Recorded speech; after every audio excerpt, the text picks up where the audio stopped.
Halo anak kelas 8, jumpa lagi di pelajaran IPA. Kali ini kita lanjutkan mekanisme pernapasan manusia. Nah, sebelumnya kita sudah belajar organ-organ pernapasan manusia. Masih ingat ya? Mulai dari hidung, kemudian faring, laring, lalu lanjut ke trakea, bronkus, ya bercabang, kemudian bronkiolus. Cabangnya lagi, yang paling kecil-kecil itu ada alveolus, paru-paru ya. Mari kita simak berikut ini. Nah, kita lanjutkan mekanisme pernapasan manusia. Ada 2, mekanisme inspirasi. Udara masuk, apa yang terjadi? Rongga dada mengembang. Kenapa? Otot tulang rusuk kontraksi ya. Kemudian mekanisme ekspirasi, udara keluar, karena apa? Otot tulang rusuk ini relaksasi, jadi rongga dada mengempis. Ini kan lebih kecil ya, ini daripada ini mengembang nih. Ya, kita lanjut. Nah, ini yang Ibu jelaskan tadi. Jadi ada pernapasan dada ya, diingat membesar dan mengecilnya volume rongga dada. Ada pernapasan perut, membesar dan mengecilnya rongga perut. Kalau orang suka nyanyi biasanya ini pernapasan perut yang dipakai ya, supaya nada yang banyak dan lebih lama. Nada tinggi bisa juga. Kita lanjut dengan frekuensi pernapasan. Apa saja faktor yang mempengaruhi frekuensi pernapasan kita? Ya, cepat, lambat begitu maksudnya ya. Frekuensi pernapasan apa aja yang mempengaruhinya? 1, umur. Semakin bertambah umur, tenaganya berkurang. Ya, tenaga berkurang, tentu oksigen yang digunakan untuk tenaga berkurang, sehingga frekuensi pernapasannya berkurang. Itu saja yang diingat ya. Kalau dia butuh tenaga, berarti butuh oksigen yang banyak, sehingga frekuensinya makin cepat. Begitu ya. Dari jenis kelamin. Nah, laki-laki itu lebih aktif bergerak. Berarti butuh tenaga lebih banyak sehingga butuh oksigen lebih banyak, maka frekuensi pernapasannya lebih tinggi.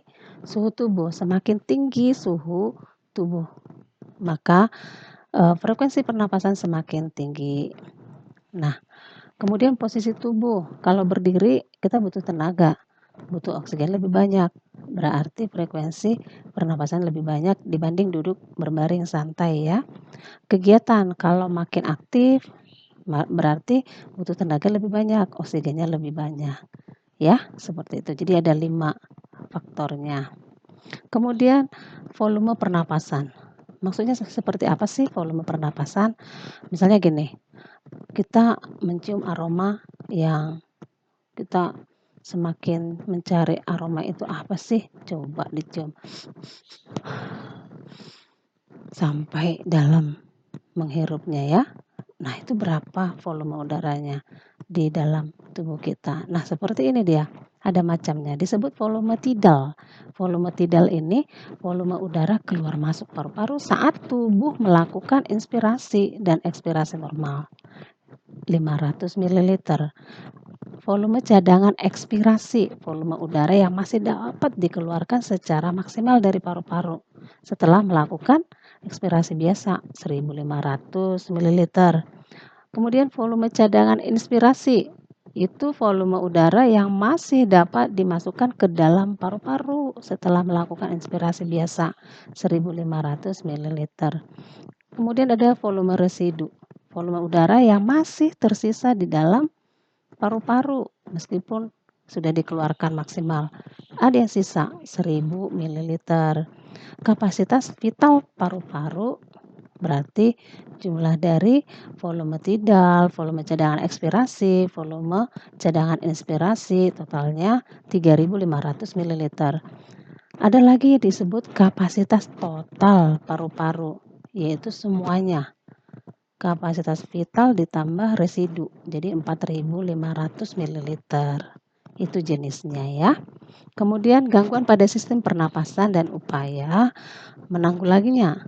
Nah, tapi kita ingat dulu bahwa gangguan sistem pernapasan itu karena infeksi virus, ya, bakteri dan jamur. Misalnya influenza.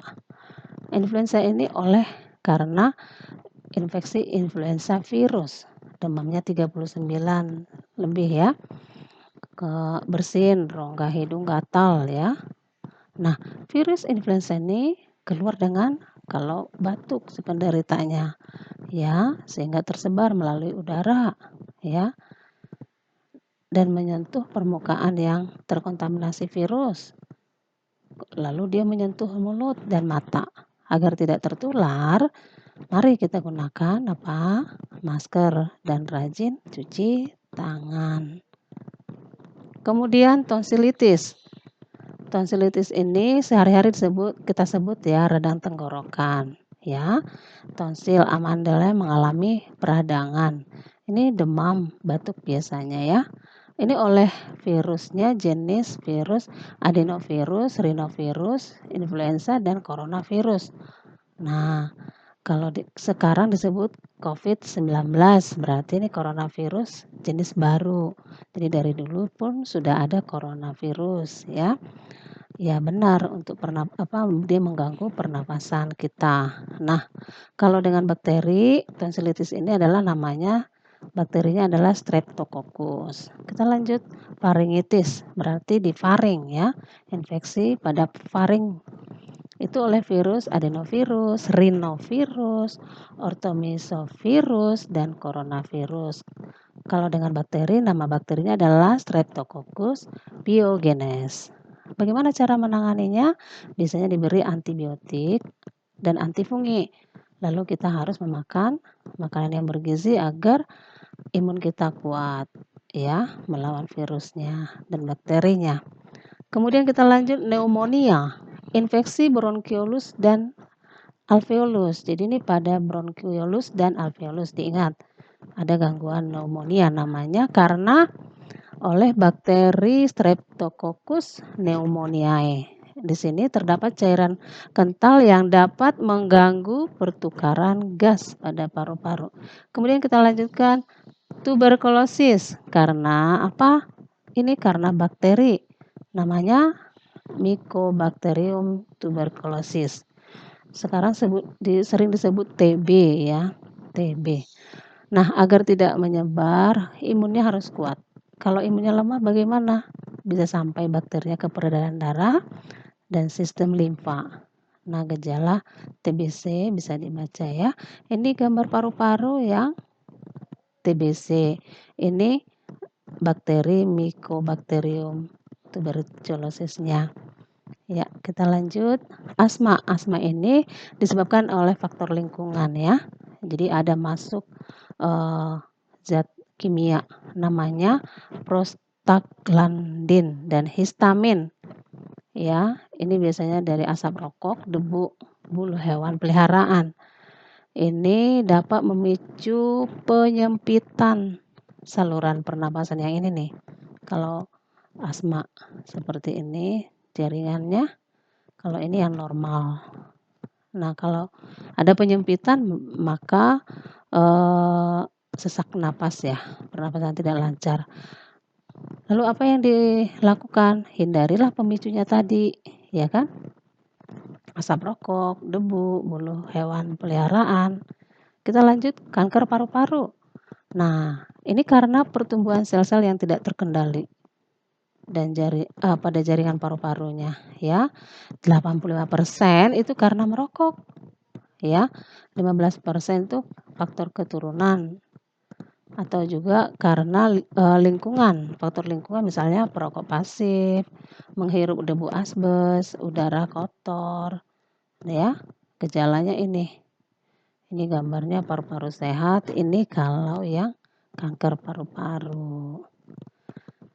Sekian dari Ibu anak-anak, terima kasih. Kita lanjutkan latihan soal-soal untuk memperdalam materi ini ya. Salam sehat.